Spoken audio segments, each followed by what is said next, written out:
एक छोटे से गांव में एक लकड़हारा रहता था। वह बहुत मेहनती था।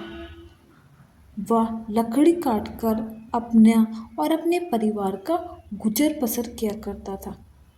लेकिन फिर भी वह अपने और अपने परिवार के लिए पर्याप्त भोजन इकट्ठा नहीं कर पाता था। एक दिन की बात है, वह रोजाना की तरह जंगल में लकड़ी काटने गया। वह नदी के पास वाली लकड़ी को काट रहा था, लेकिन अचानक उसकी कुल्हाड़ी नदी में गिर गई। वह परेशान हो गया और नदी से अपनी कुल्हाड़ी निकालने का प्रयास करने लगा। लेकिन कई प्रयासों के बाद भी वह नदी से अपनी कुल्हाड़ी नहीं निकाल पाया। परेशान होकर वह नदी के पास जाकर बैठ गया और रोने लगा।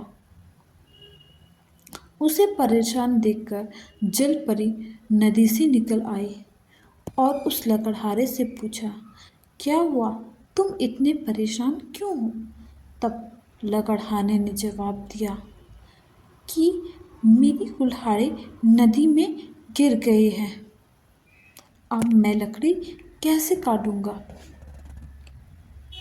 जलपरी ने जब ये सुना तो उसने कहा कि कोई बात नहीं, मैं तुम्हारी कुल्हाड़ी अभी निकाल देती हूँ।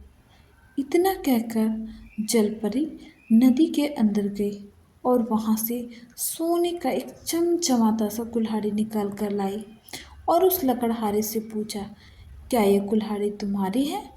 लकड़हारे ने जवाब दिया, नहीं, ये कुल्हाड़ी मेरी नहीं है।